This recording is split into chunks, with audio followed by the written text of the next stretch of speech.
чит илгә, Европага, бөтен дөньяга күрсәтерлек дәрәҗәгә җиткән. Сәгыйть абый, без әле аның хылкы турында сөйләшә идек. Менә Зилә Даяновна аның әле студент вакытында ук аның операсында Алтын чәч ариясын җырлаган дип беләм. Шулай, Назип Гаязович минем өчен бик зур шәхес, һәм дә минем язмышымны хәл иткән кеше ул. Менә кечкенә кызда 18 яшьлек ул ниндидер нәрсә күргән, әллә күп елларга алдан күрә торган кеше. Анасын кеше буларак та аны әйтәләр усал дип, аның усаллыгын мин бер дә күрмәдем. Чөнки без аңа студентмы, укытучымы, студент вакытында ук аның эш кабинеты гел ачык иде. Аңа кирергә мөмкинчелек һәр кешегә бар иде, ул ачык кеше. Нинди проблема булса, ул аны шундук сиңа әһәмият биреп шулай эшли иде.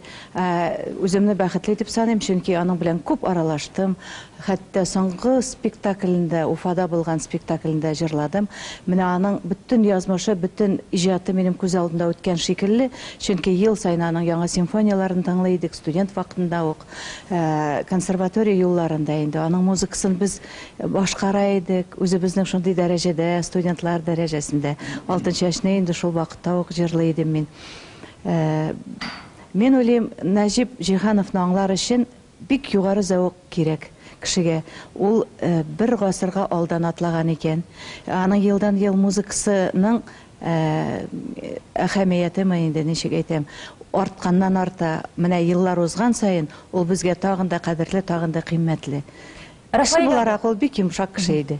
Йомшак кеше иде дисез. Рафаэль абый, менә ул вакытта гомумән иҗатчылар шул кадәр радио